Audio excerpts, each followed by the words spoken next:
I'm in beautiful Cedar Grove Cemetery in historic Lebanon, Tennessee, and what a beautiful cemetery this is. Today we're going to take a look around, and today we're at the Confederate monument that's here in the cemetery that was erected in 1899, and this cemetery actually dates back to the late 1840s. And we'll tell you a little bit more about that in this video, so I do hope you'll stay here and watch. Hope you enjoyed this video. Please like, share, and subscribe to this channel, and I hope you learned something today as we honor the Confederate veterans buried here in Lebanon.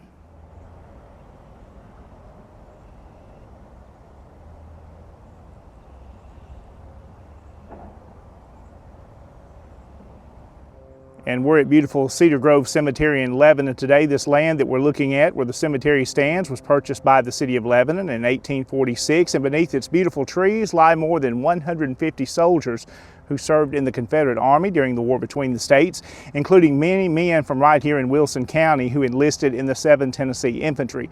Now, the focal point of Cedar Grove Cemetery here in Lebanon is this beautiful Confederate monument, which you're looking at now, which was erected on July the 27th, 1899. It's 18 feet tall and features a statue of an infantryman standing with his rifle at parade rest. A large crowd gathered here to hear Tennessee Governor Benton McMillan and several other speakers to pay tribute to the quality, struggles, and triumphs of the Southern soldiers.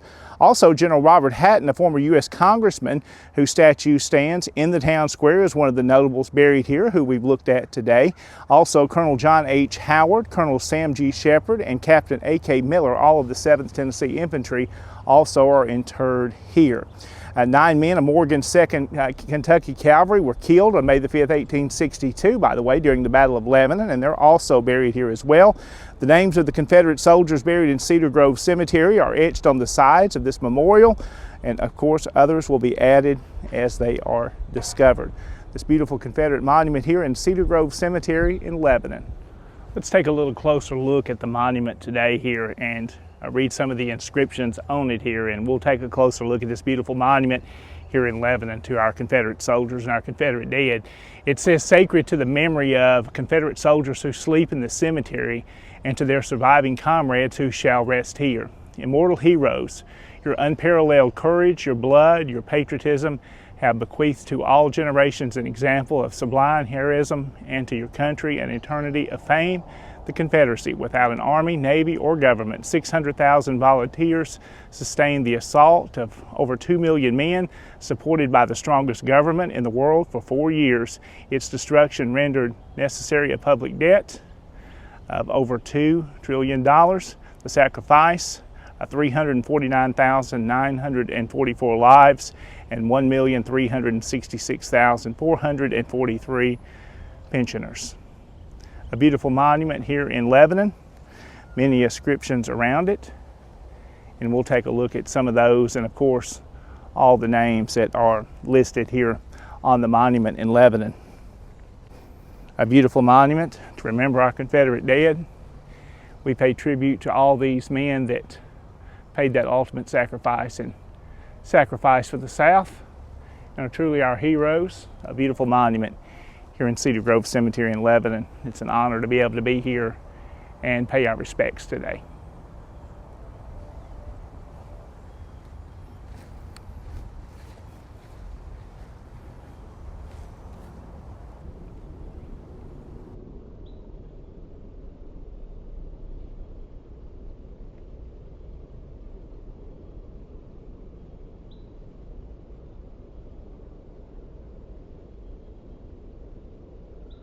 And hello to you, John Blankenship, today on the road in Lebanon, Tennessee at historic Cedar Grove Cemetery, as we are going to stop and visit the grave of General Robert Hatton, who is buried here in Lebanon, who was a Confederate general during the war between the states. We're going to visit his grave and his wife as well, and take a look at a few other sites here in this cemetery. And we are at the grave today of General Robert H. Hatton, who is buried here in Lebanon, Tennessee. We'll go ahead and tell you first, he was born November the 2nd, 1826, and died May the 31st of 1862. And here's a look at his obelisk, and we'll take some looks at it and a distance here and a little bit more around it and some of the others that are buried here with General Hatton along with his wife.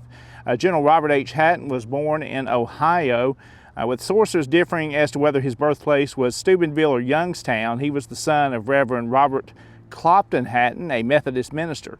In 1842, the Hatton family relocated to Tennessee, where young Robert would establish the roots that would shape his future career. Hatton attended Cumberland University here in Lebanon and later studied law at Cumberland School of Law. After being admitted to the bar in 1850, he opened a successful law practice in Lebanon. Active in public affairs, he joined the Whig Party and was elected to the Tennessee legislature in 1855. Though unsuccessful in his 1857 campaign for governor, he continued his political rise and was elected to the United States House of Representatives from Tennessee's 5th District in 1858 as a candidate of the opposition party following the collapse of the Whig Party. During the 36th Congress, he served as chairman of the House Committee on Expenditures in the Department of Navy. A committed Unionist in the years leading up to the Civil War, Hatton initially opposed secession. However, following President Lincoln's call for volunteers to suppress the Southern Rebellion after the firing on Fort Sumter, Hatton cast his lot with his adopted state in the Confederacy. He organized a volunteer company known as the Lebanon Blues, which became part of the 7th Tennessee Infantry, and soon after he was elected colonel of the regiment and led his men into service in Western Virginia during the summer of 1861. In 1862, Hatton and the 7th Tennessee were transferred to defenses of Richmond as Confederate forces confronted the Federal advance during the Peninsula Campaign. His leadership and courage earned him promotion to Brigadier General on May the 23rd of 1862, when he was given command of a brigade in the Army of Northern Virginia. Tragically, only 8 days later, Hatton was mortally wounded while leading his Tennessee Brigade during the Battle of Fair Oaks, or Seven Pines, on May the 31st, 1862. He was struck in the head while directing his men and died on the battlefield. Now, because Federal forces occupied much of Middle Tennessee during that time, Hatton's remains were initially buried in Knoxville. After the war, on March the 23rd, 1866, he was reinterred in Cedar Grove Cemetery here in Lebanon. His memory continued to be honored by the citizens of his adoptive home, and in 1912 a monument to General Hatton was erected on Lebanon's public square, where it still stands today as a lasting tribute to his service and sacrifice. So this is the grave of General Robert Hatton, born November the 2nd, 1826, dying and killed in battle on May the 31st, 1862 at Seven Pines. And there's that inscription here on the monument. Let's go ahead and take a look around at some of the others, and a lot of this information I just read to you here is on the monument, and you can see some of that information there. Of course, the 7th Tennessee, as he was a part of. Walk around here, no inscription on this side.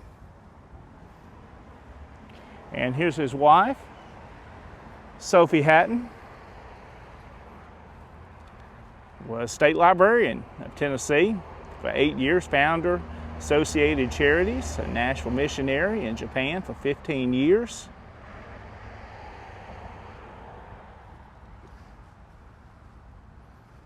And again, she is buried here with the general, and here's the stone marking her grave. Born May the 1st, 1827, dying March the 12th, 1916. Other relatives that are connected with the general, the daughter of General Hatton. And here's a wider shot of the obelisk here at the cemetery in Lebanon. A beautiful cemetery. And we're just out near the highway here. And there's a wider shot of his obelisk. The local SCV camp is named in honor of General Hatton in Lebanon.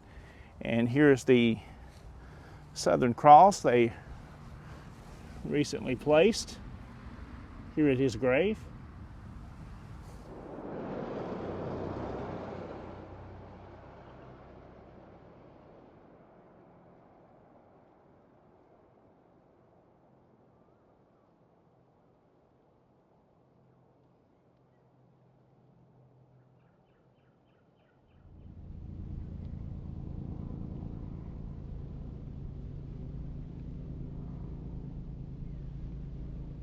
Thank you for watching today's video. I hope it's been educational to you. I hope you've enjoyed this look around at historic Cedar Grove Cemetery in Lebanon, Tennessee. We are at the Confederate Soldiers Monument dating from 1899. I do hope you enjoyed this look around. If you like more history videos, you can subscribe, like, and share. Thank you so much for watching today.